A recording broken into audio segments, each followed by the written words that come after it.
क्या एकलव्य कर्ण और अर्जुन से भी बड़ा धनुर्धर था? अगर गुरु द्रोण ने एकलव्य का अंगूठा ना कटवाया होता तो क्या होता? तब क्या अर्जुन और कर्ण में इतना दम होता कि वे एकलव्य के सामने टिक पाते? आइए महाभारत और हरिवंश पुराण के संदर्भ से जानने का प्रयास करते हैं।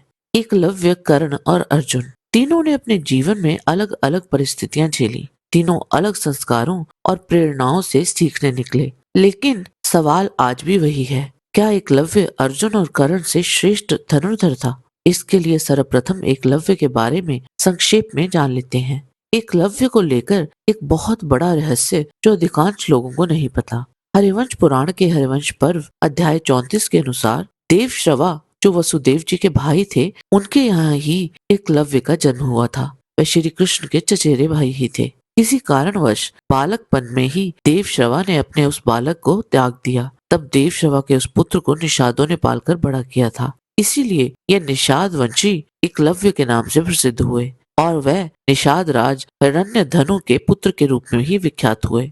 महाभारत के आदि पर्व अध्याय 131 में वर्णन मिलता है कि जब गुरु द्रोणाचार्य ने हस्तिनापुर में राजकुमारों को धनुर्वेद शिक्षा देना प्रारंभ किया, उसी समय निषाद राजपुत्र एकलव्य भी द्रोणाचार्य जी के पास पहुंचा। वह पहले से ही युद्ध कलाओं में दक्ष था और अपनी आयु में भी हस्तिनापुर के राजकुमारों से बड़ा था, परंतु उसे निषाद राज का पुत्र होने और जरासंध की सेना में सेनापति होने के कारण द्रोणाचार्य ने शिष्य रूप में स्वीकार नहीं किया। हस्तिनापुर और द्वारका दोनों के शत्रु होने के कारण द्रोण भीष्म जी की आज्ञा के बिना उसे शिक्षित नहीं कर सकते थे। शिक्षा ना मिलने पर भी एकलव्य ने द्रोण जी के चरणों में प्रणाम किया और वन में जाकर उनकी मिट्टी की प्रतिमा बनाकर उसी को गुरु मानकर कठोर अभ्यास आरंभ कर दिया। निरंतर साधना से उसने धनुर्विद्या में अद्वितीय कौशल प्राप्त कर लिया।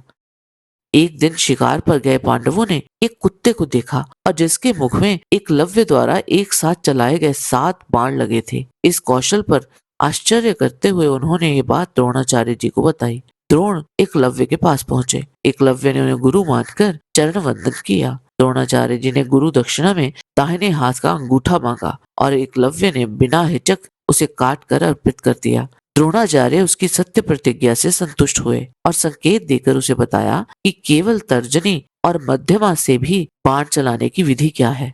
अंगूठा ना रहने पर उसकी गति पूर्व जैसी नहीं रही, किंतु वह अभ्यास में स्थिर बना रहा। महाभारत के द्रोण पर्व अध्याय 181 में श्री कृष्ण अर्जुन से कहते हैं कि द्रोणाचार्य ने तुम्हारे ही हित के लिए एकलव्य का अंगूठा कटवाया था, क्योंकि यदि एकलव्य का अंगूठा सुरक्षित रहता तो उसके पराक्रम के सामने देवता, दानव, राक्षस और नाग भी युद्ध में टिक नहीं सकते थे। अब सवाल ये उठता है कि इतनी उपलब्धियों के बाद क्या एकलव्य कर्ण और अर्जुन को हरा सकता था? चलिए पहले कर्ण से तुलना करते हैं। कर्ण जन्म से ही दिव्य कवच कुंडल के धारक थे।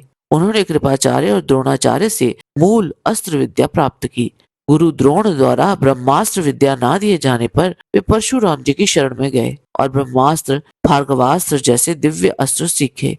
रंगभूमि में उन्होंने वे सब अस्त्र शस्त्र प्रकट करके दिखाए थे जो अर्जुन ने दिखाए थे। रंगभूमि में उनका प्रदर्शन अर्जुन के समान ही था। कर्ण ने अपने जीवन में कलिंग, रुक्मी, शिशुपाल, नील, वक्र, यहाँ तक कि जरासंध जैसे महाबलियों को भी युद्ध में पराजित किया था और कर्ण ने दिग्विजय में 20 से अधिक राज्यों को परास्त किया। वे जानते थे कि कवच कुंडल दान करने से उनकी मृत्यु निश्चित है, फिर भी ब्राह्मण वेश में आए देवराज इंद्र को उन्होंने अपने कवच और कुंडल दान दे दिए। कुरुक्षेत्र में कर्ण ने केवल 7 दिन युद्ध किया, परंतु भीम, युधिष्ठिर, सात्यकी, धृष्टद्युम्न, नकुल, सहदेव सहित लगभग सभी पांडव योद्धाओं को कई बार पराजित किया और 2 अक्षौणी सेना का संहार किया। और अर्जुन के साथ उनका अंतिम युद्ध महाभारत का सबसे भीषण द्वंद्व माना जाता है। कुल मिलाकर कर्ण द्वापर युग के महानतम धनुर्धरों में से एक थे। पराक्रम, दानवीरता और निष्ठा का अनुपम उदाहरण। और वही बात करें अर्जुन की, वह कभी कोई युद्ध अपनी संपूर्ण शक्ति से लड़े ही नहीं। उन्होंने अपने प्रतिद्वंदी को वश में करने के लिए सदैव उतनी ही शक्ति का प्रयोग किया जितनी आवश्यक थी। गुरु द्रोण के गुरुकुल में वे अकेले ही ऐसे योद्धा थे जिन्हें अतिरथ उपाधि मिल गई थी। गुरु द्रोण के अनुसार अर्जुन हर प्रकार की युद्ध कला में वहां उपस्थित सभी राजकुमारों से कहीं आगे थे। निवात कवच और कालकेय दैत्य, जिन्हें देवता भी हरा नहीं सकते थे, उन्हें अर्जुन ने अकेले ही पराजित किया। खांडव वन दहन के समय भगवान श्री कृष्ण के साथ उन्होंने वसु, मरुत और रुद्रों सहित अन्य कई देवों को पराजित किया। विराट नगर युद्ध में सभी कुरु योद्धाओं को अकेले ही परास्त किया। घोष यात्रा में चित्रसेन सहित सभी गंधर्वों को पराजित कर दुर्योधन को छुड़वाया था। भगवान शिव के साथ एक असंभव सा युद्ध लड़ा। जहां उनकी पराजय निश्चित थी, वह फिर भी लड़े। बुरी तरह क्षत विक्षित होने के बाद भी पीछे नहीं हटे। उनकी दृढ़ता ने महादेव को इतना प्रसन्न किया कि भगवान शिव ने न केवल उन्हें ब्रह्मांड का सबसे शक्तिशाली अस्त्र दिया, बल्कि उन्हें व्यक्तिगत रूप से प्रशिक्षित भी किया। कुरुक्षेत्र युद्ध में तो वह अजय योद्धा की तरह लड़े। 7 अक्षौणी सेना तो केवल एक ही दिन में उन्होंने मार डाली थी। कर्ण, जयद्रथ, भीष्म, भगदत्त जैसे और भी कई महारथी उनके हाथों से मारे गए। एक वह ही एकमात्र योद्धा थे जिन्होंने ये प्रश्न उठाया था कि युद्ध की क्या आवश्यकता है, और उनके इसी प्रश्न के उत्तर स्वरूप हमें महान ज्ञान प्राप्त हुआ, जिसे गीता कहते हैं। श्री कृष्ण के अतिरिक्त उनकी समानता करने वाला और कोई धनुर्धर ना था। वेद व्यास जी द्वारा रचित धनुर्वेद में स्वयं व्यास जी कहते हैं कि भगवान शिव और प्रभु श्री राम के बाद अर्जुन ही श्रेष्ठ धनुर्धर हैं। एकलव्य अत्यंत प्रतिभाशाली धनुर्धर था, पर वह ना अर्जुन के समकक्ष था, ना कर्ण के।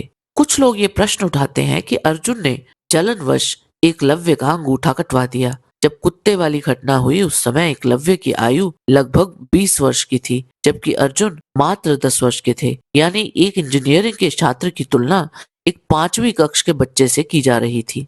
उस समय एकलव्य कौशल की दृष्टि से अर्जुन से कहीं आगे थे। इसी कारण अर्जुन प्रभावित हुए और स्वयं गुरु द्रोण के पास गए। परंतु इसी महाकाव्य में अर्जुन के जन्म के समय एक दिन आकाशवाणी ने घोषित कर दिया था कि अपने युग में वह पराक्रम और शौर्य में अतुलनीय होगा।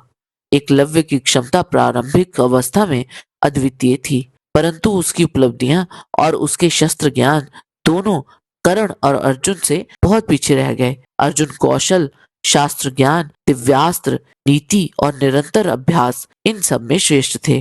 कर्ण जन्मजात शक्ति, दृढ़ता, अस्त्रों की भीषणता, वीरता और युद्ध कला इन सब में अद्भुत थे।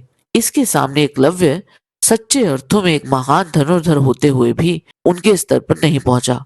उसका सम्मान, उसकी प्रतिभा स्वीकार्य है, परंतु तुलना के कठोर तराजू में अर्जुन और कर्ण कहीं अधिक विशाल व्यक्तित्व बने। जय श्री कृष्ण। आज के वीडियो में बस इतना ही। आशा करते हैं कि आपको हमारा ये वीडियो पसंद आया होगा। कृपया इसे लाइक और शेयर अवश्य करें। किसी भी प्रकार की त्रुटि के लिए आप सबसे क्षमा याचना करते हुए आपसे निवेदन है कि प्रेम पूर्वक परमपिता परमात्मा को मन में धारण करें और बोलें, वैदिक सनातन धर्म की सदा ही जय।